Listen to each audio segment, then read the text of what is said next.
자, 세상 밖으로 날아가는 수학, 우리 승훈이부터 시작하겠습니다. 네, 첫 번째 질문하도록 하겠습니다. 이 책에 나온 많은 역사 인물들 중 가장 도움이 된 수학을 발견한 사람은 누구라고 생각하시나요? 저는 우파가 가장 도움이 됐다고 생각합니다. 왜냐하면은 우파가 그때 벽돌의 넓이를 계산할 방법을 알아내지 못했다면은 지금도 우리는 아파트를 짓거나 집을 짓거나 건물을 짓거나 하는데 이제 큰 어려움을 겪었을 것이기 때문입니다. 선생님 해주세요. 네, 뭐 여기 보면 홍수를 예측할 수 있을까 해서 네 번째 이야기 비례를 발견하여 누이 동생을 구한 소년이 나오는데 제가 이름은 잘 모르겠지만 어쨌든 그런 수학량이라던가 이런 것들을 잘 측정할 수 있었고 그 부분들도 상당히 우리 그 사람들의 삶에 도움이 되었다고 생각합니다. 네, 두 번째 질문하도록 하겠습니다. 만약 당신이 폴로처럼 옛날에 태어나서 어른들과 같이 여행을 갔다가 길을 잃어서 호탄으로 갔다면, 호탄에서 이제 살 것 같나요? 아니면은 다시 원래 마을을 찾아서 떠날 것 같나요? 저는 떠날 것 같습니다. 왜냐면은, 호탄에서는 이제 말도 안 통하니 뭐 밥을 달라 그런 거를 이제 몸으로만 표현할 수 있는데 몸으로만 표현하자니 말을 배우기도 어렵고 또 이제 그 나라에서 살면 이제 가족들을 볼 수 없기 때문에 저는 어쩔 수 없이 떠날 것 같습니다. 선생님 해주세요. 저는 뭐 상황에 따라 좀 달라진다고 생각합니다. 그래서 뭐 집으로 돌아갈 수 있는 상황이 분명하다면 당연히 집으로 돌아가겠지만 그 전제가 좀 길을 잃었기 때문에 길을 잃은 상황에서 다른 어디를 찾아간다는 것들이 너무 위험 부담이 크기 때문에 일단은 현재 온 곳에서 살아남기 위해서 애쓰고 그 다음에 이제 어쨌든 돌아가기 위해 애쓰지 않을까 생각합니다. 네, 저 여기까지 하도록 하겠습니다. 네, 수고했습니다. 자, 세상 밖으로 날아간 수학이라고 되어 있고, 이 부제가 그 위에 뭐라고 써 있어? 수학의 개념을 밝혀주는 5가지 이야기. 수학의 개념을 밝혀주는 5가지 이야기라고 되어 있습니다. 그래서 첫 번째 챕터에서는 어떤 거에 관한 개념을 알려주고 있는 거야? 첫 번째 차례 보면, 챕터에서는 차례 보면 알지, 차례. 네, 십진법 계산판 그렇지, 이야기요? 십진법. 우리가 보통 산수라고 얘기할 수 있는 그 십진법 계산의 어떤 그런 방식에서, 그러니까 이 책의 고민은 그런 거야. 수학이라는 게 어느 날 그냥 뚝 떨어진 게 아니라는 거야. 수학이라는 것 자체가 삶 속에서 사람들의 삶을 사는 과정에서 필요에 의해서 만들었다는 거야. 그래서 우리가 공부를 할 때 맨날 그래. 이거 배워서 뭐 하게? 어? 그거 뭐, 그 뭐라고 그래야 되나? 그 동계산만 하면 사는데 아무 문제 없잖아요. 근데 우리가 이걸 왜 배워야 돼요? 라는 어떤 그런 얘기를 늘 한다는 얘기예요. 그래서 그 공부가 우리 삶과 이렇게 떨어져 있는 어떤 그런 부분을 볼 수 있는데 지금은 그게 떨어져 있다고 보였지만 처음부터 그랬다는 게 아니에요. 원래 처음에 그것들이 생겨난 데는 나름의 이유와 까닭이 있었다는 거지. 그런 점에서 이제 이런 십진법 이런 것들이 도대체 어떻게 생겨났고 어떻게 발전했는 건가라는 부분들을 이 아이가 폴로는 아이가 진짜야? 아니요? 진짜 역사 인물은 아니지. 역사 인물은 네. 아니고 요 작가가 요 폴로라는 아이를 등장을 시켜가지고 그렇게 서로 이제 뭐야 아마도 그 뭐야 교류가 있었기 때문에 그 결과 이런 수학이 더 발달할 수 있었다. 연결될 수 있었다. 근데 그것들이 터무니없이 다 지어낸 얘기가 아니라 기본 사실의 바탕을 둬서 작가가 가상의 인물을 등장시켜서 그 이야기를 엮어내고 있는 그런 방식으로 지금 이 책을 쓰고 있는 거야. 두 번째 챕터는 두 번째 챕터는 벽돌과 면적, 땅의 넓이 계산. 그렇지 넓이란 거. 아까는 십진법이었고 이번에는 넓이를 계산하는 거. 지금 우리가 사실은 넓이 계산하는 게 그게 뭐 초등학교에서 수학에서 배우는 거잖아. 넓이 계산하는 거에 대해서. 근데 그 것들이 사실은 그러니까 지금 아마 승훈이의 수학 실력을 가지고 천년 전, 2000년 전, 뭐 몇천 년 전으로 돌아가면 승훈이는 대단한 수학자일 거야 아마. 오. 그래서 요 넓이 계산에 대해서 나와 있어. 그 다음에 세 번째 이야기는 원주와 원의 면적. 원주가 뭐야? 원주는 원의 둘레. 그죠? 원의 둘레의 길이와 원의 면적. 그래서 그 앞에 두 번째 이야기하고 차이는 뭔 거야? 두 두 번째 번째 이야기요? 결국 그거는 이제 어, 사각형이나 그렇지. 사각형 그거 계산한 거고 이건 원의 두 넓이. 번째는 사각형인데 그나마 사각형은 계산하기가 쉬웠다고. 근데 이게 원을 도대체 계산할 그런 방법이라든가 원의 둘레의 길이를 계산할 방법을 알기가 어려웠다고. 근데 그것들은 도대체 어떻게 해서 이것들을 계산하게 되었는지에 대해서 나와 있는 거죠. 네 번째 이야기는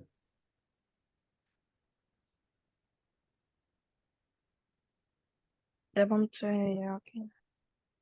미래를 발견. 비례식. 그래서 예측이 가능한 거야. 비례를 발견함으로써 예측이 가능한 그뭐 이 정도의 넓이에서 A 정도의 넓이에서 B만큼 생산되면 뭐 C 정도의 넓이에서는 얼마만큼 생산될 수 있다. 이런 그 비례 관계를 파악하게 됐다라고 이거고 있어. 다섯 번째 이야기는 첫 번째 이야기는 승부의 확률. 확률. 우리가 수학에서 한 분야 중에 확률론이라는 게 있어. 그래서 실제로 이제 그 누구냐 그 사람 이름이 갑자기 생각이 안 나네. 그 과학자이기도 한데 그 사람이 도박에서 그 승부 계산하다가 실제로 서양 같은 경우는 그 확률론이 처음에 이제 시작이 되었던 갑자기 생각이 안 나네. 그 사람 이름이 그 기독교 무슨 신앙에 관한 팡세라는 책을 쓰기도 했던 그런 인물인데 사람 이름이 생각이 안 나지. 자, 어쨌든 그런 식으로 그 이 책에는 이렇게 다섯 가지 수학에 있어서 십진법, 넓이, 그다음에 원의 면적, 원 둘레 길이, 비례, 그다음에 확률. 요 부분에 대해서 이것들이 어떻게 해서 생겨나게 되었는지, 어떠한 개념들을 갖고 있는 건지 이런 것들을 아주 흥미로운 이야기를 통해서 설명해 주고 있는 그런 책인 것들을 볼 수가 있습니다. 혹시 이 다섯 가지 중에서 승훈이가 이해하기 어려운 거, 잘 모르는 거 혹시 있었어? 음, 저는, 저는 그래도 제일 어려웠던 건 음. 딱히 없었는데 그래도 제일 어려웠던 거는 이제, 음, 다섯 번째 이야기? 다섯 번째 승부의 확률을 확률. 기록한 주사 이야기. 그러면 우리 다섯 번째 이야기부터 먼저 함께 살펴보고 그리고 나서 이제 다시 돌아가도록 하겠습니다. 앞부분도. 음,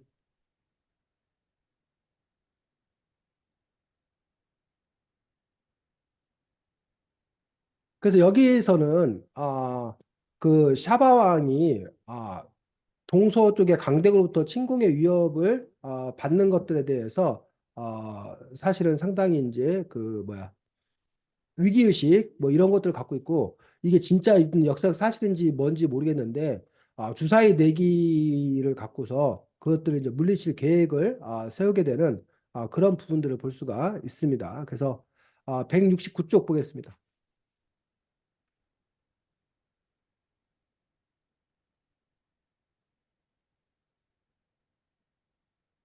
네, 자, 위험한 내기라고 되어 있어서 무차항이 한 또는 쿠차항이 5승, 내가 3승을 했으니까 5대 3으로 나누면 되지 않소 하고 말하자 쿠차항이 강하게 반박했소. 아니요, 나는 1승만 거두면 이기지만 무차항은 3승을 더해야 이기는 셈이니까 1대 3의 반대인 3대 1로 나눠야 하오라고 해서 두 사람의 주장이 서로 다르지. 네.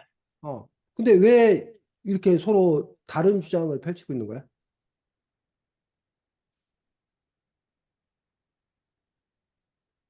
음,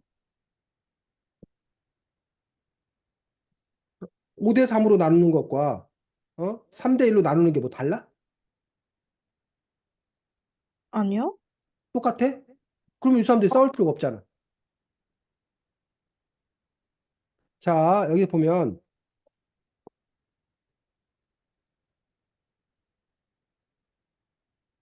그 누구지? 네. 쿠차가 5, 그다음에 무차가 뭐? 3, 3. 이게 누구의 주장이야? 무차의 무차. 주장이. 반면 쿠차의 주장은 역시 누가 차는 3대 1, 쿠차가 얼마? 3대 3. 1, 무차가 네. 1. 그러면 어쨌든 무차가 주장은 쿠차가 주장한 건 다 누가 더 많이 갖는 거야? 누가 더 많이 갖는 거야, 지금 보면. 지금,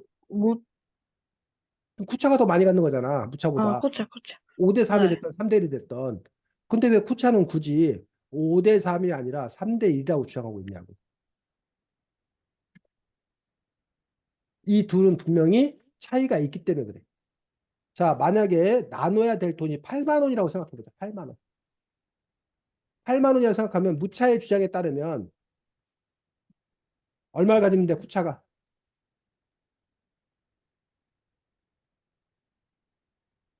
쿠차가 얼마 가지면 돼? 3대 5대 3으로 나누면. 8만 원을 5대 3으로 나누면. 8만 원, 5만 원이요. 쿠차가 5만 원 가지면 돼. 무차가 3만 원이요. 3만 원 가지면 돼. 그럼 돼. 근데 이게 무차의 주장이 아니라 누구의 주장에 따르면 쿠차의 주장에 따르면 그렇지 않다는 거야. 얼마를 갖고 쿠차가 얼마를 갖고 무차가 얼마를 갖게 될까? 3대 1로 나누면. 음, 자, 3대 1로 나누면 우리가 계산하기 편리해서 4만 원이면 애가 얼마를 갖는 거야? 4만 4만 원이면 4만 원이면 원. 어? 3만 원? 3만 원. 애가 만 원이겠지. 네. 4만 원이 아니라 얼마면? 8만 원 두 배잖아. 네. 쿠차는 얼마? 6만 원. 6만 원 가져. 어? 무차는 얼마? 만 원? 차이? 만 원?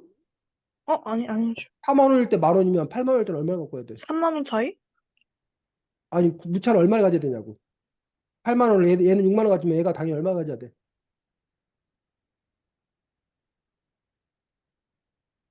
어? 네? 3대 1로 나누면 쿠차가 6만 원 가질 때 무차는 그 얼마를 갖게 되냐고. 2만 원 아니에요? 10만 원 갖게 되지, 그렇지. 자, 그러면 무차의 주장에 따르면 누가 더 이익인 거야?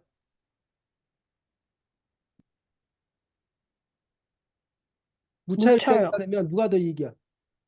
묻혀요. 무차가 만 원 더 받는 거잖아.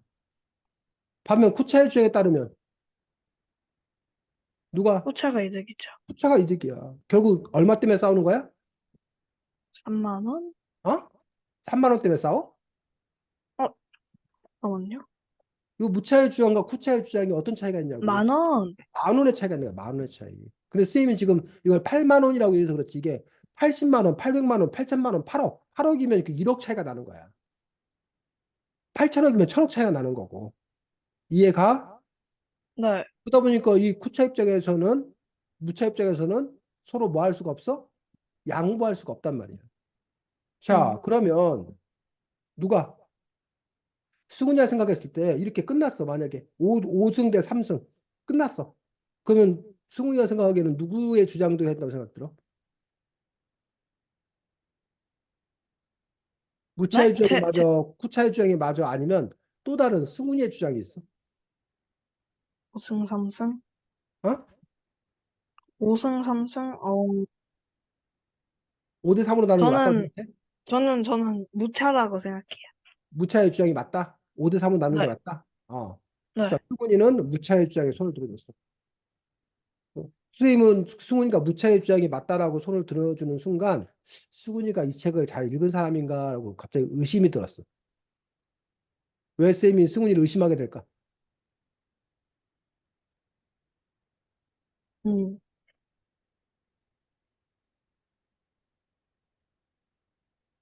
이 책에서는 무차의 주장과 쿠차의 주장이 아닌 제3의 주장을 하고 있잖아. 네. 응? 제3의 주장을 하고 있다는 거야. 자, 넘겨보겠습니다.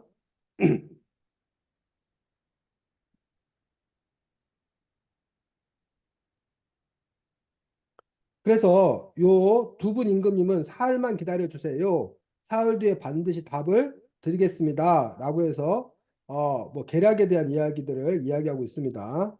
자, 그 토바를 불러갖고 이야기했어.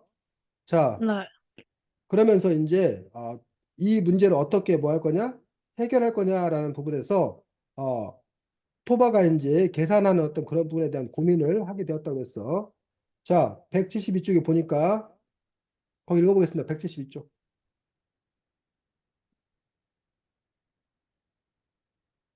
토바는 먼저 무차왕의 주장부터 검토해 보았습니다. 5대 3으로 이겼으므로 판돈을 5대 3으로 나누는 것은 분명히 좋은 방법 같았습니다. 상인들도 이러한 만큼 분배를 받았으니 무차왕의 주장은 토바에게 당연한 이야기로 생각되었습니다. 하지만 승부가 1대 0에서 중지되었다면 어떻게 될까요? 토바는 다시 한번 생각했습니다. 1대 0이라면 1승은 했는데도 판돈은 전부 받게 되는 게 아니겠어요? 그러니 5대 3의 분배 방식은 공평한 것이 아니었습니다. 5대 3으로 자기가 승리한 만큼 아까 그 수근이의 의 생각대로 무차의 주장이 맞는 것처럼 보였는데 근데 이 무차의 주장들을 했을 때 문제점이 있다는 거야. 문제점. 어떤 점이 문제라는 거야?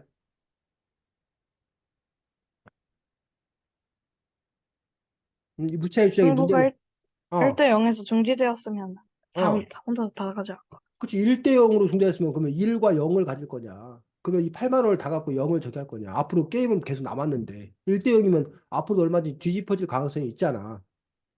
음, 그럼에도 불구하고 다 가져야 맞냐? 공평한 거냐? 공평하지가 않다라는 거야. 자, 그 다음에 계속 읽어보겠습니다.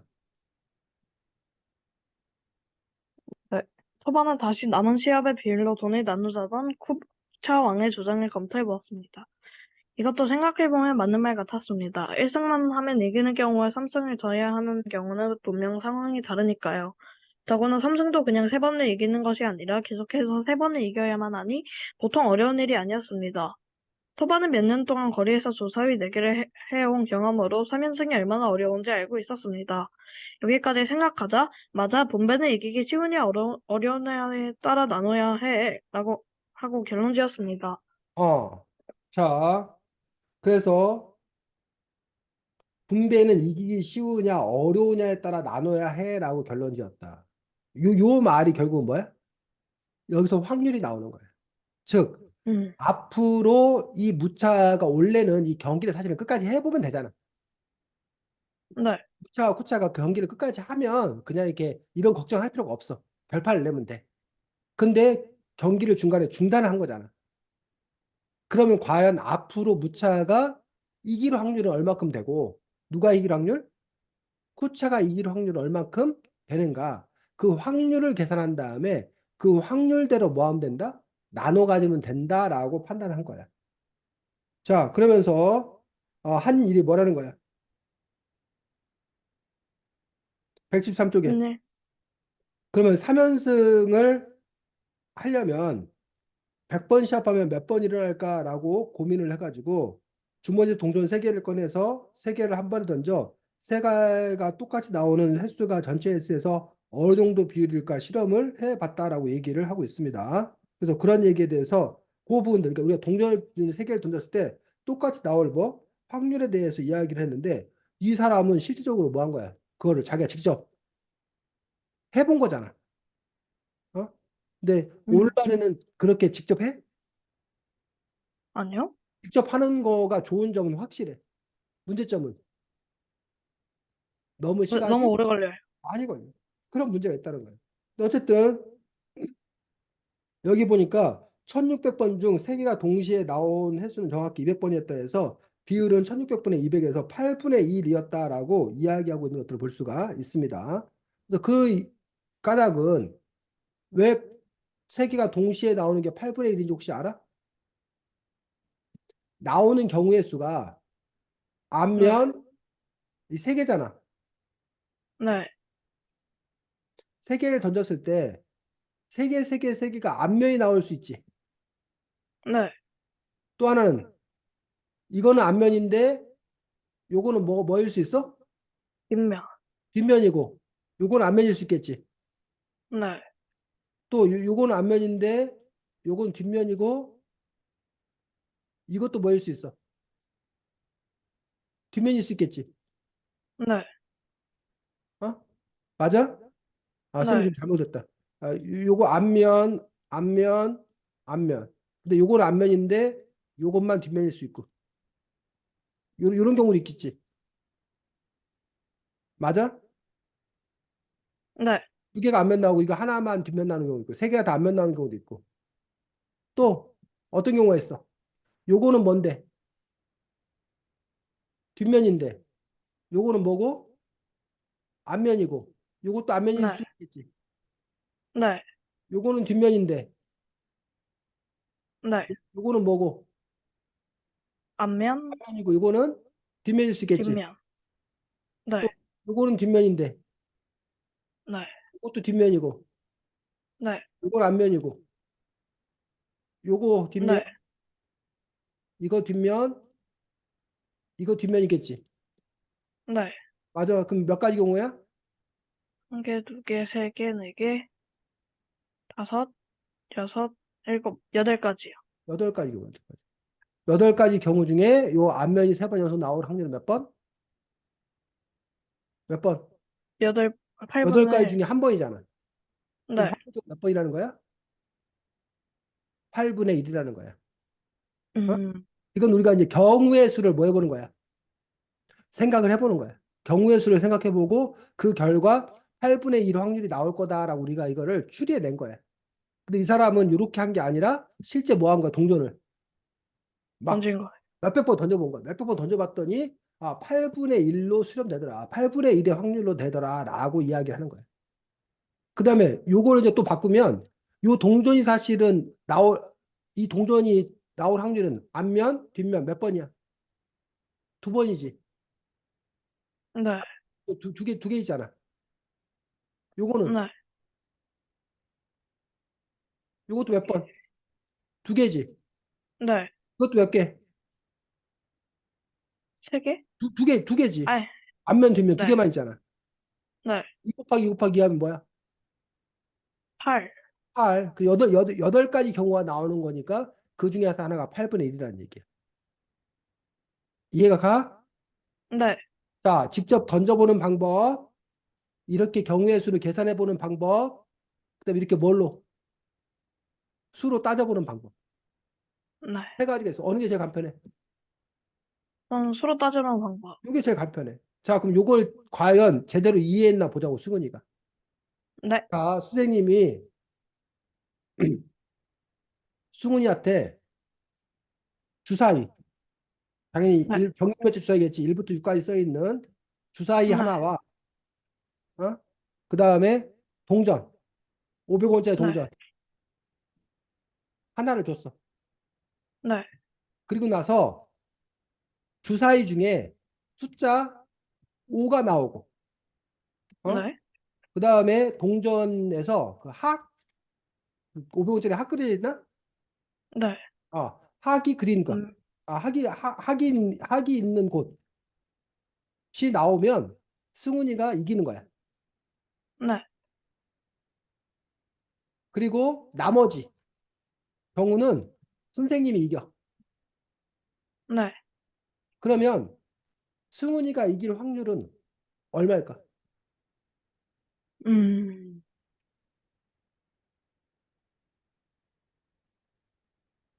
그 선생님이 이길 확률은 얼마고? 2분의 1? 어? 12분의 1? 승훈이가 이길 확률이 얼마? 12분의 1? 12분의 1. 왜? 그 주사위는 6분의 1이고 그 어. 동전은 2분의 1이니까 6 곱하기 2 해서. 그렇지. 주사위가 결국은 경우의 수가 6가지가 나오잖아.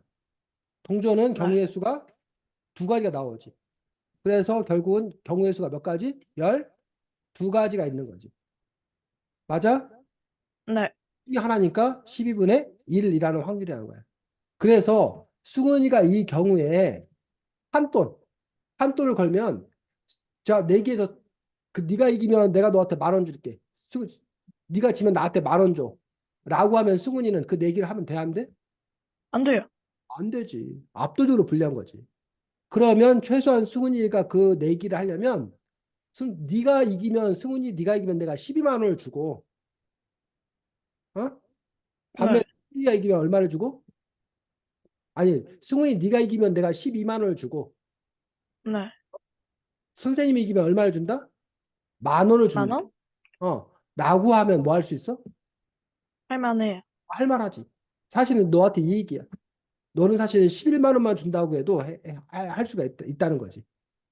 어? 음, 그래서 그 부분에서 어쨌든 그 확률의 어떤 그런 부분들을 잘 따져봐야 된다는 거야. 그 아까 선생님이 그러면 왜 만 원이면 하지 말고 12만 원 만 원이면 하냐라는 거에서 확률은 적지만 대신 이 확률로 인해서 얻을 수 있는 12번 중에 한 번은 나오는데 12번 중에 한 번에 하면 어쨌든 12만 원을 받을 수 있으니까. 어? 그러니까 승훈이가 만약에 그 10번을 졌어. 응? 11번 네. 졌어. 11번을 치면 얼마를 내는 거야? 11만 원을 줬잖아. 이해가? 네. 자, 선생님이 아까 승훈이가 만 원. 승훈이가 지면 만 원을 내고 이기면 얼마를 받는다고? 12만 원을 받는다고.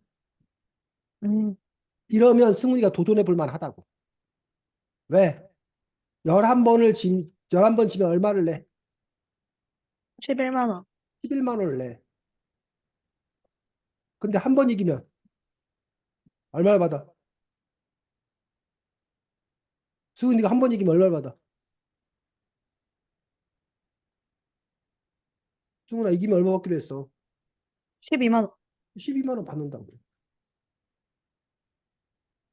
그러니까 네가 12번을 던져서 어?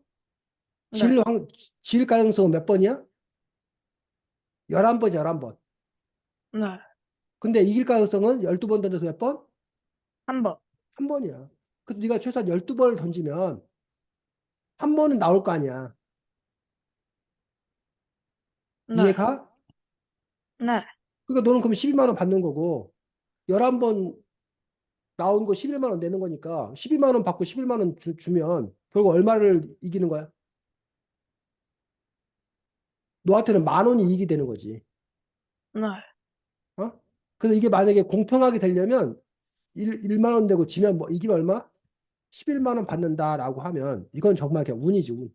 그래서 이걸 계속 만약 반복해서 한다고 생각하면 이 두 사람은 결국은 돈이 똑같아.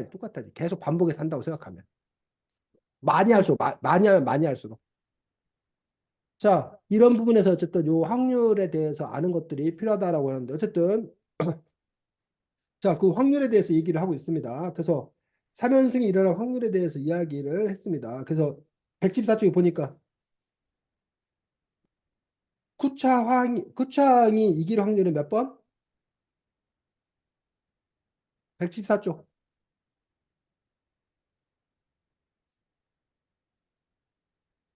8분의 7. 왜냐하면 앞으로 3번 더 해야 되잖아. 네. 그런데 지금 현재 이미 몇 승을 했고 이 사람은 이미 5승을 했, 5승. 5승을 했고 이 사람은 몇 승을 한 거야? 3승을 한 3승. 거잖아. 그러니까 앞으로 3번을 더 던져서 이 사람이 이기려면 3번 연속 뭐 해야 된다는 거야. 자기가 이겨야 되잖아. 네. 얘는 몇 번만 이기면 돼. 몇 번만 한, 이기면 돼.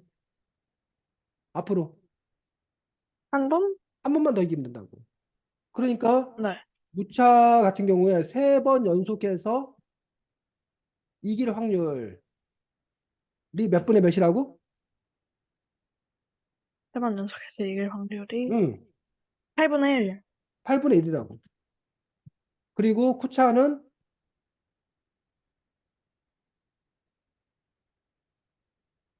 결국은 쿠션은 쿠차가 이길 확률이 몇 번? 그 3번 던져서 한 번만 이기면 되니까. 몇 번? 8분의 7. 8분의 7이라는 거야.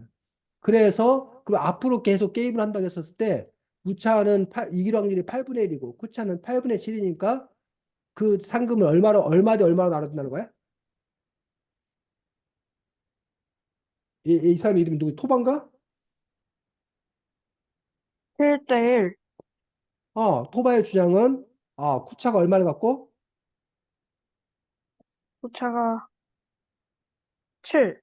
7만 원 갖고 무차가 얼마를 가져야 된다? 1. 10,000원 가져야 된다. 결국은 이 무차는 사실은 쿠차가 하자는 대로 했어야지. 무슨 말인지 알겠어? 네. 그래야 그나마 10,000원이라도 더 받는 거지. 그래서 그 부분에 대한 이야기가 쭉 나와 있는 것들을 볼 수가 있습니다.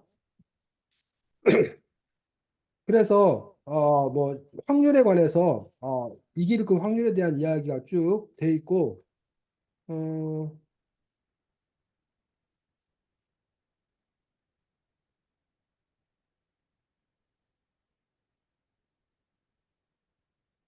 그 아까 쌤이 말했던 대진표 뭐 이렇게 이길 확률 그거는 아까 쌤이 그림으로 그렸던 거 그걸 말하는 거야.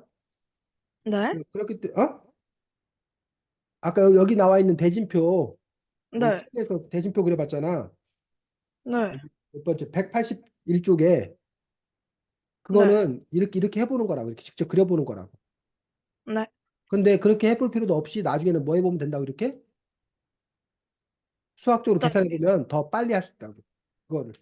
근데 어쨌든 이거를 처음부터 알았던 게 아니기 때문에 직접 다 던져보고 그러고 나서는 이렇게 대진표를 작성해 보고 그 다음에 요 원리를 발견해내고 이렇게 확률에 대해서 점차적으로 발전하게 되었던 그런 부분들을 볼 수가 있습니다. 네. 됐어? 네. 음. 자, 파스칼이다, 파스칼.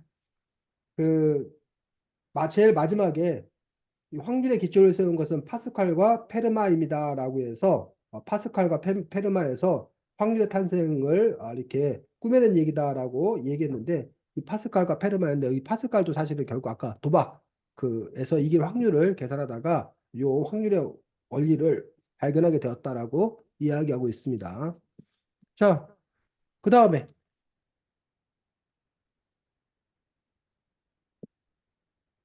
시험 안 봐도 되지, 승훈아? 너가 잘 이해했나? 네.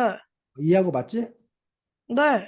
확률이 왜 생겨났나? 확률은 그러면 그 앞으로 벌어질 일, 경우의 수를 따져 보는 것들. 이게 이제 기본적으로 확률인 것들을 볼 수가 있습니다. 그래서 경우의 수가 몇 가지인 건가? 근데 이제 그 경우의 수가 다만 뭐 해야 된다는 거야? 확률이 똑같아야 된다는 거야. 똑같아. 똑같을 때 음. 그것들이 가능한 그런 부분들이고 만약에 그 경우의 수가 똑같지 않다라면 그러면 그거는 뭐야? 확률을 계산할 수가 없게 되는 또 그런 없어요. 부분이 볼수 있습니다. 자, 5번째 이야기 살펴봤고, 그 다음으로 어떤 이야기가? 그 다음으로 원주 그거요. 원주 3번째 이야기. 네. 자, 원주 3번째 이야기 보겠습니다.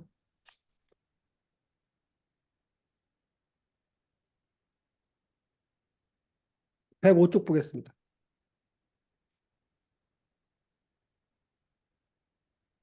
네.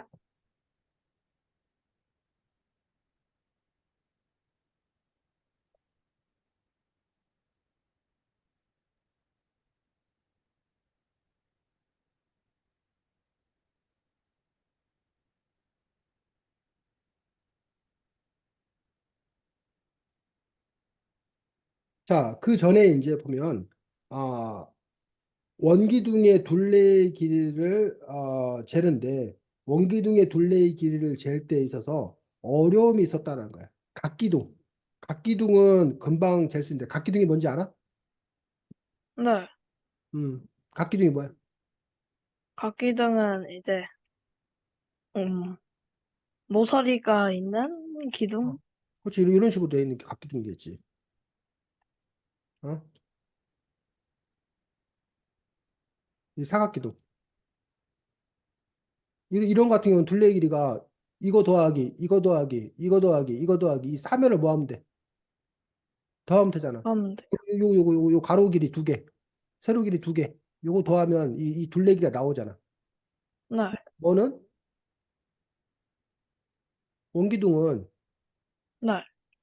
요 둘레의 길이를 이 원의 둘레의 길이를 결국 구해야 되는 거잖아. 근데 이 원의 둘레의 길이는 따로 예를 들면 이 사각기둥 여기가 5cm야. 여기가 뭐야? 7cm야. 네. 그러면 이 둘레의 길이가 얼마?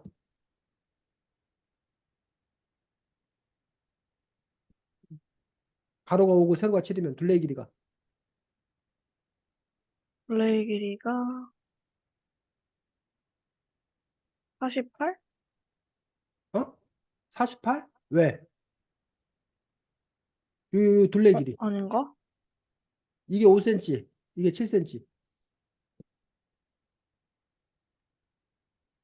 가로가 5cm, 아, 가로가 5cm, 세로가, 세로가 7cm.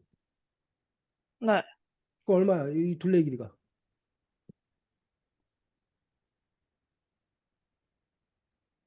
14, 27이요. 27? 왜 27이 나오지? 여기 5고, 여기 7이고, 여기 얼마? 여기도 5겠지? 네, 여기는 7이요. 7이고. 그럼 이거 4개 더하면 얼마야? 10, 14, 24. 어, 아, 24지. 27이 아니라. 어? 24. 이게 구할 수 있다고. 그리고 이걸 다른 말로 하면 5 더하기 7 한 다음에 곱하기 2. 곱하기 2 하면 된다고. 이렇게.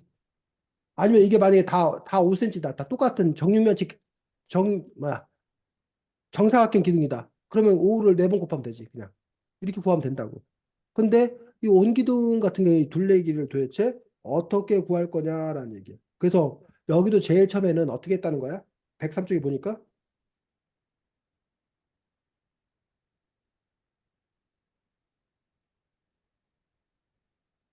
제일 처음에 어떻게 했대? 음, 끈을 둘레의 가져다가 길이, 직접 뭐 한 네. 거야? 재본 거야. 아, 제방네. 재본 거야. 그런데 이 사람이 어떻게 했냐면 뭐와 뭐의 관계에 집중한 거야? 재를 때? 지금? 여기 103쪽 밑에 있는 그 표가 기름과 뭐하고 뭐의 원둘레? 관계? 응? 기름하고 원둘레? 기름과 원의 둘레 길이에 집중한 거야.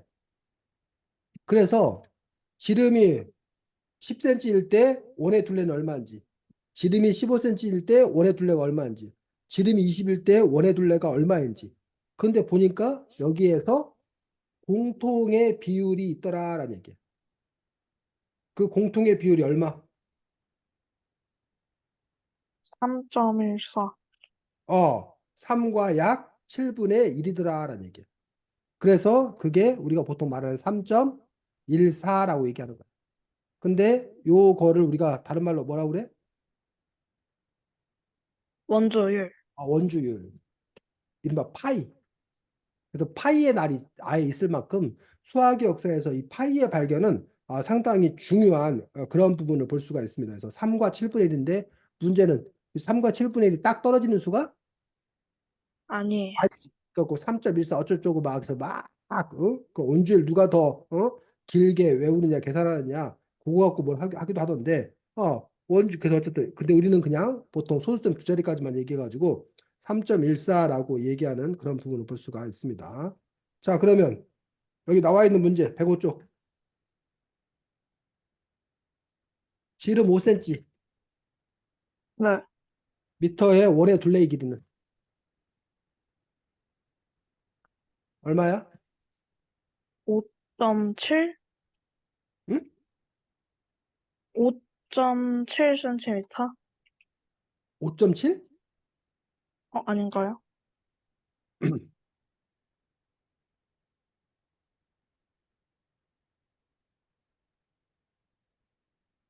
이게 지름이 이게 뭐? 5cm 이 원이 있다고 생각해 보자고. 그럼 이 원의 둘레의 길이는 얼마냐고. 아까 우리가 뭐라고 그랬냐면 이 원의 둘레의 길이가 이게 뭐일 때? 1cm일 때 요 원의 둘레의 길이는 몇 배? 몇 배?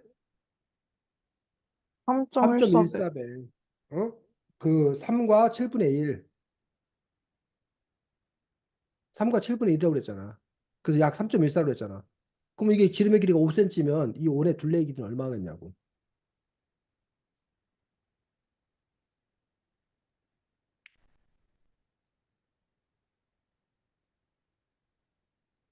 어떻게 하면 돼? 지름 5cm. 어? 우선 15, 아, 15.7? 그렇지. 15.7이지. 어떻게 해서 15.7이 아, 나왔어? 5 곱하기 3.14. 그렇지. 5 곱하기 이 파이. 요 파이 기호잖아. 3.14를 곱하니까 15.7이 나왔잖아. 네. 됐니?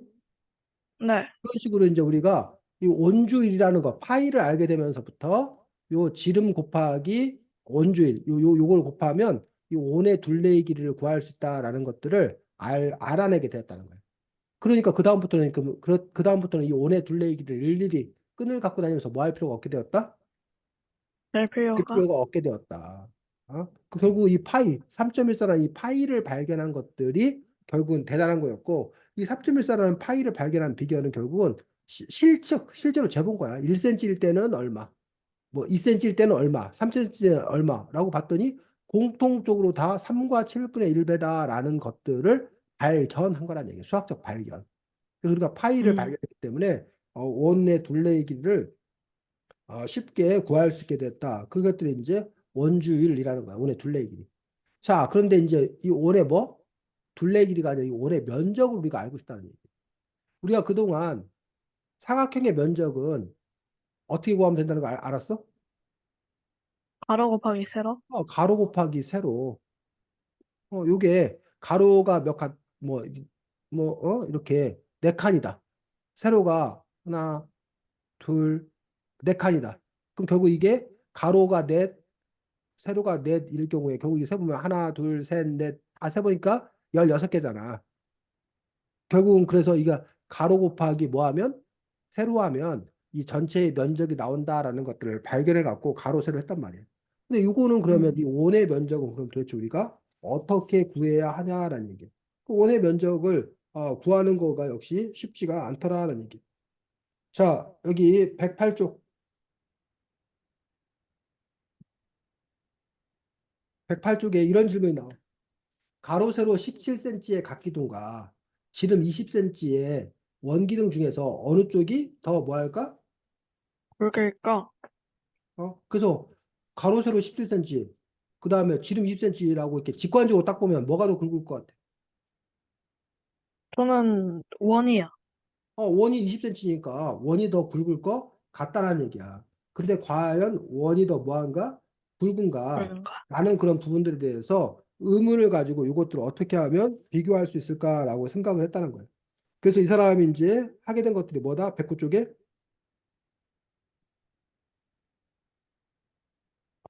어떤 방식으로 그걸 실험해 보기로 한 거야. 점토. 그렇지. 점토로 원을 만들어. 단 조건이 두께가 똑같아야 돼. 그다음에 그 점토 음, 갖고 이제 다시 그걸 갖고 다시 뭘 만드는 거야? 사각형. 사각형을 만들어 봤다는 거야. 그래서 20cm인 점토 온반을 만들고 그것을 다시 사각형으로 변형시켜 사방 10cm짜리 각기둥의 단면에 겹쳐 보았다. 그랬더니 어떻게?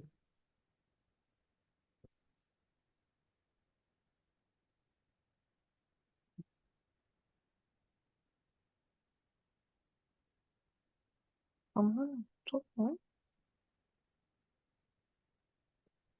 둘레의 길이가 아니라 단면의 면적으로 생각해야 하는 거야라고 이제 이야기를 했습니다. 그래서 지금 여기에는 지금 그 답이 안 나와 있어 아직. 네. 그리고 나서 이제 이 사람이 110쪽에 원의 둘레는 3과 7분의 1배라는 규칙이 있는데 면적에는 규칙이 없는 걸까? 라고 하면서 지름과 반지름으로 면적을 계산하는 방법을 고민하기 시작했다는 거예요. 응? 네. 자, 그러면서 지름의 길이를 한 변으로 하는 정사각형을 생각을 했고, 근데 불가능하게 되었고 직사각형이 되어버렸고 그래서 반지름을 한 변을 기로하는 정사각형을 만들어 보았다라고 지금 얘기하고 있습니다. 그래서 거기 한번 우리가 차근차근 그 순서를 한번 따라가 보겠습니다. 1번 그 밑에 그림 110쪽에 1번 뭐라고 돼 있어? 원반과 외접하는 정사각형을 그립니다. 응, 반지름을 한 변으로 하는 정사각형의 방이 4개가 생기도록 사등분합니다. 응, 하나의 방의 점토로 나머지 방의 틈을 메웁니다. 응. 이렇게 하면 반지름 곱하기 반지름 정사각형이 몇 개 만들어지는지 면적으로 나타낼 수 있습니다. 그랬더니 어때 보니까? 결과 되게 세개하고 조금 남지요. 세 개 하고서 조금 남더란 얘기야. 결국 그러면 그 얘기는 요 지름 그 반지름 그 가로 세로가 곱하고 나서 세 배보다 조금 더 뭐하다? 많다라는 거잖아. 네. 그래서 111쪽에 온둘레를 구할 때도 세 개 곱하기 조금 더라고 얘기해가지고 그 다음에 요것들을 이제 우리가 뭐야 반지름이 5일 때 계산을 해보고 반지름이 7.5일 때 계산을 해보고 반지름이 10일 때 반지름이 12.5일 때를 다 계산을 해봤더니 공통적으로 뭐가 나오더라?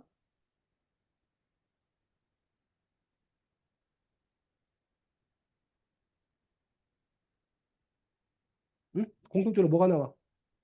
공통적으로 몇 배라는 게 나와. 면적은 반지름에 3.14. 3.14. 거기 여기는 3과 7분의 1 배라는 게 나오잖아. 됐니? 네. 그래서 이 원의 면적에도 뭐가 있다는 거? 공통점이 있다는 거를 발견한 거란 얘기. 음. 자, 그래서 결국은 원의 면적을 구하려면 뭐하고 뭐?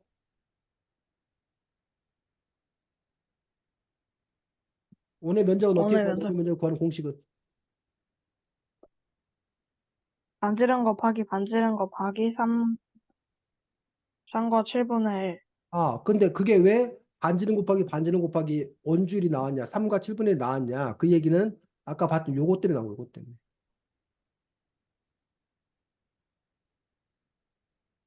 그래. 그랬을 때 요게 뭐 요게 이제 A하고 B가 뭐 한 거야? 같은 거지. 네. 요 4등분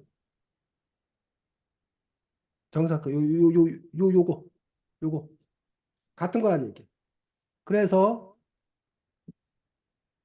아 이걸 뗀 거를 여기 여기 이게 이제 원에 있는 이 진흙 덩어리를 요렇게 빈칸이 있는 거지 빈칸.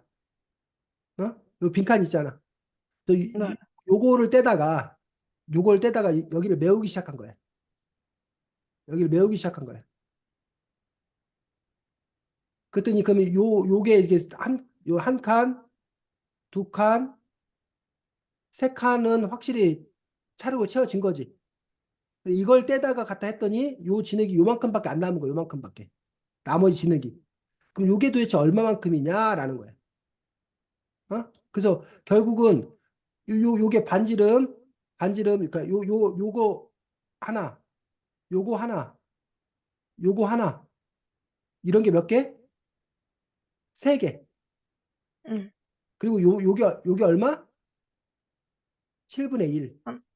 네. 그래서 결국은 반지름 곱하기 반지름하면 요 삼각형이 나오는 거잖아. 네. 그래서 반지름 곱하기 반지름. 원래는 저기는 요 삼각형은 이 반지름 곱하기 반지름하면 요게 몇 개 있는 거야. 원래 이 삼각형은 하나, 음. 둘, 셋, 네 개가 있는 거잖아. 네. 맞아? 네. 그런데 이 원은 채워보니까 네 개가 되는 게 아니라 요만큼밖에 안 남는 거야. 근데 그게 반지름 곱하기 반지름 곱하기 몇 개에다가 세 개. 요거 세 개에다가 그다음에 요게 얼마?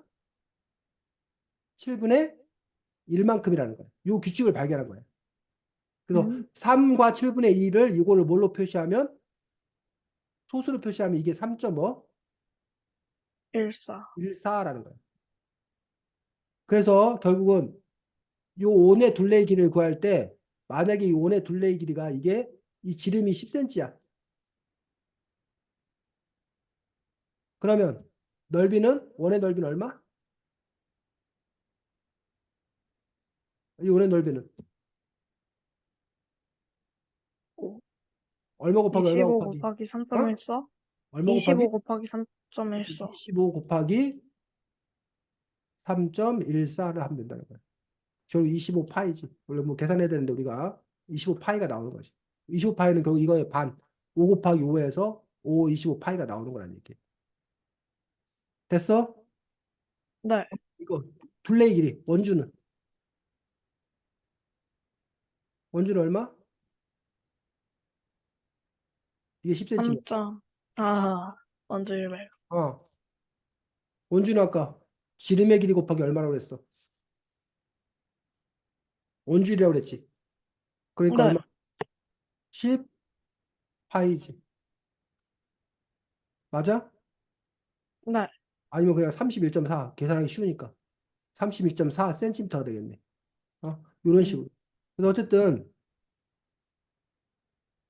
지금 여기서 중요한 것은 이 사람이 원주율을 어떻게 발견했냐라는 거예요. 원주율을 발견하는 어떤 그런 부분에서는 바로 규칙성을 찾아요. 규칙성. 규칙성을 찾는데 이 지름과 또는 이 반지름과 원의 면적이 관계가 있을 거다. 그럼 왜 하필 그걸 생각했느냐? 왜 그전에 우리가 사각형의 넓이를 구할 줄은 알았으니까. 그러면 이 사각형의 넓이를 통해서 이 원의 면적을 뭐 해보자?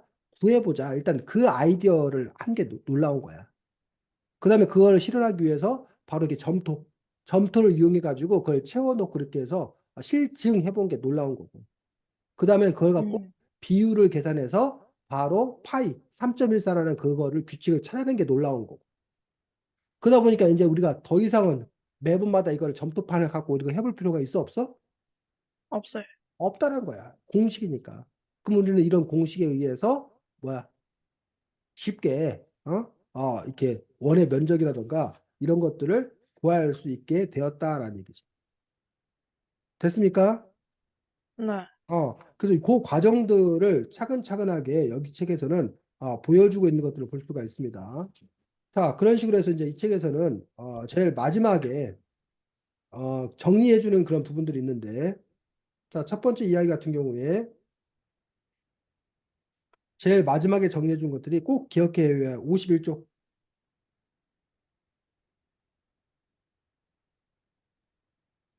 자, 꼭 기억해 읽어보자. 1번. 51쪽 1번. 자릿수마다 숫자를 써서 계산하는 계산판은 훗날 실진법 필산으로 발전했습니다. 2번 필산이 등장하면서 계산은 크게 발전을 하였습니다. 필산이 뭐야?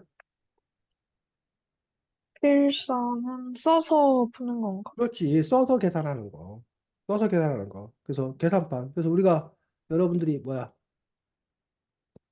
계산할 때 뭐 359 더하기 476 물론 뭐 여러 네가 암산으로 막 할 수 있어. 근데 이렇게 써놓고 하면 9하고 6도 하니까 얼마? 15. 1 올라가고 1하고 5하고 6. 7 더하니까 얼마? 13. 1 올라가고 1하고 3. 4 더해 4 하니까 얼마? 8. 이게 835가 나온다라고 이렇게 뭐 해서 하니까 써서 하니까 더 쉽게 계산을 잘하게 됐다는 거야. 머릿속으로 막 하는 것보다. 그러다 보니까 네. 이렇게 큰 수의 계산도 가능하게 됐다는 거지. 근데 오늘날은 이렇게도 안 해. 오늘날 이렇게도 안 해. 왜? 계산기? 계산기를 누르지. 요즘엔 계산기도 안 눌러, 이제. 왜? 슈퍼컴퓨터? 챗GPT 뭐 이런 거 어때? 야, 875 더하기 367이 얼마야? 라고 물어보면, 뭐야, 챗GPT가 얼마입니다라고 뭐 해줘? 지가 계산해서 대답을 해주잖아. 네. 그런 식으로 이제 점점점 뭐 한 거야?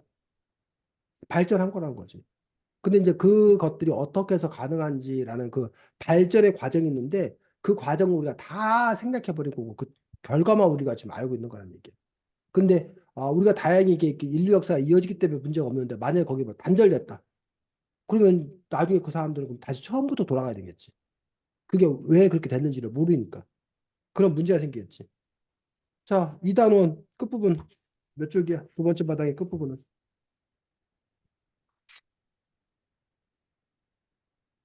87쪽. 네.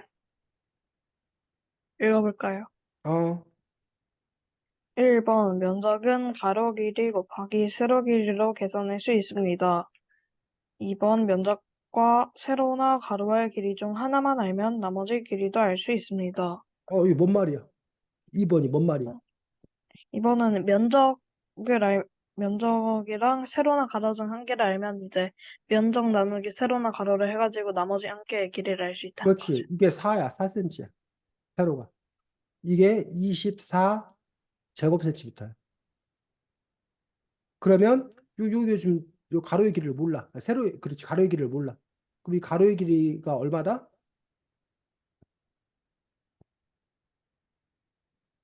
얼마?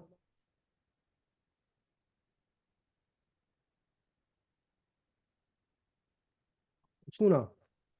가로의 길이 6이요. 6이잖아. 너 어떻게 이게 공식은 잘 알면서 왜 계산이 갑자기 안 돼? 네.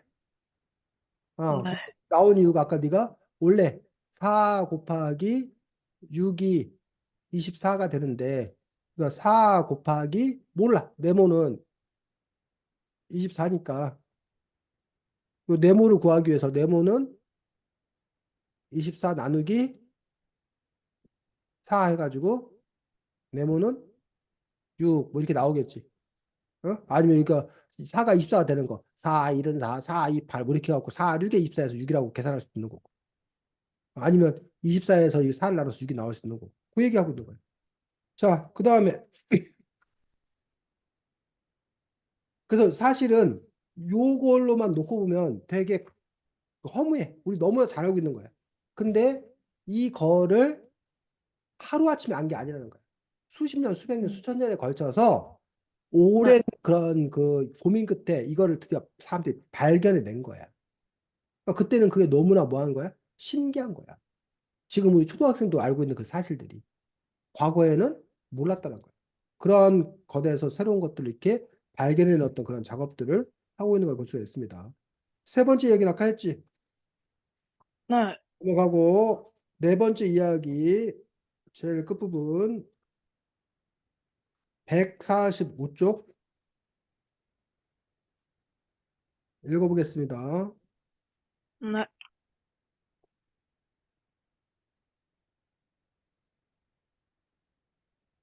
145쪽. 네. 1번 매일매일 일정한 수만큼 변화하는 것은 곱셈으로 풀 수 있습니다. 2번 함께 따라서 변하는 두 개의 양이 있고 한쪽의 양이 2배, 3배가 될 때는 다른 쪽의 양도 2배, 3배가 되는 관계를 비례라고 합니다. 그렇지. 비례에 대해서 설명하고 있는 것들을 볼 수가 있습니다. 자, 비례에 대해서 설명하고 있습니다. 그래서 그래서 비례도 이제 학교 수학 시간에 또 중요하게 배우는 것들 중에 하나입니다. 그래서 뭐 예를 들면 뭐 2대 3는 네. 15대 얼마? 여기에 들어갈 것은 얼마인 건가라는 부분들. 15 하면 계산하기 복잡하겠다. 16으로 하자. 2대 3은 16대 얼마? 16대 32? 32? 왜? 어? 2대 4요? 2대 3. 안 보여 아, 지금? 2대 3, 2대 3. 2대 3은 16대 x. 16대 물음표. 24. 왜? 이제 똑같이 3에, 아, 뭐래. 8에 곱해줘야죠. 2가 16이 됐다는 건 2가 8배 증가했으니까 3도 8배 증가할 거다. 그래서 3, 8에 24가 나오는 거지. 그런 식으로 이게 이제 비례를 우리가 알고 있기 때문에 이것들이 가능한 그런 부분인 것들을 볼 수가 있습니다. 자, 다음 주에는 아, 글쓰기를 우리가 처음으로 하는 그런 시간입니다. 그래서 네. 다음 주에는 우리가 글쓰기 하는 그런 시간들인데 처음 쓰기 때문에 지난번에 읽었던 몽실언니도 괜찮고 이번 주에 읽었던 네. 세상 밖으로 날아가는 수학도 괜찮고 우리가 독서감상문 아, 승훈이가 독서감상문 학교에서 써보지 않았어? 써봤지, 학교에서. 써봤어. 그래서 몽실언니도 괜찮고 세상 밖으로 날아가는 수학도 괜찮고 몽실언니에 대해서 승훈이가 자유롭게 독서감상문 한번 써올 거야. 자, 네. 선생님이 독서감상문을 잘 써올 거라고 기대할까, 기대하지 않을까? 기대하지 않을 것 같습니다. 기대하지 않아. 왜? 음, 선생님이 승훈이한테 가르친 게 아무것도 없어서. 그래서 아, 그냥 승훈이가 현재 어떤 상태인지를 보려고 그냥 써라고 그런 거야. 그러니까 승훈이가 네. 평소에 또 학교에서 독서감상문 쓰는 것처럼 써오면 돼. 네. 그러면 승훈이가 써온 걸 바탕으로 선생님이 독서감상문을 더 잘 쓰기 위한 방법을 가르쳐 줄 거예요. 네. 이해가? 네. 그냥 학교 숙제다라고 생각하고 독서감상문 썼던 것처럼 요 세상 밖으로 날아가는 수학책으로 해도 괜찮고 아니면 지난주에 읽었던 몽실언니 책으로도 괜찮고 네가 그냥 둘 중에 하고 싶은 책 하나를 골라서 독서 감상문을 너가 쓰고 싶은 만큼 써오면 그거 갖고 다음 주에 이제 발표하고 그러고 나서 이제 할 것들 할 텐데 아 워드 치는 거 가능해 승훈아? 네. 워드 쳐가지고 선생님한테 그걸 보내주는 게 그래야지 쌤이 이렇게 뭐야 너 글에 대해서 첨삭 지도하기 편해. 공책 이렇게 써주면 이렇게 쌤이 지도하기 어려워. 그러니까는 워드 쳐가지고 쌤이 다 나중에 채팅창으로 보내든지 부모님한테 부탁해서 카톡으로 보내든지 아니면 뭐 그렇게 해서 쌤한테 보내줘야 돼. 네. 이해가? 네. 너도 카톡 해? 저 카톡 하는데 잘 안 이게 해? 시간 락이 걸려가지고. 락이 걸려있다는 게 무슨 말이야? 그러니까 그게 시간 제한이 걸렸다는 게 무슨 말이야? 이게 한 시간에 하루에 다 사용하면 이제 카카오톡으로 메시지 못 보내요. 그래. 알겠습니다. 왜 그런 거야? 엄마가 너를 못 설정해 믿어서? 두셨어. 너를 못 믿어서 엄마가? 네. 자꾸 유튜브 본다고, 그걸. 그렇구나. 알겠어. 어쨌든 뭐 그 엄마한테 부탁을 하든지 형한테 부탁을 하든지 어째서 그쓴 거 쌤한테 보내주면 돼. 아니면 그 여기다 써놓고 와서 채팅창으로 보내도 되니까 일단 워드로 아, 쳐놔서 네. 그래 수고 네. 많았고 다음 주에 보겠습니다. 안녕. 네. 안녕히 계세요.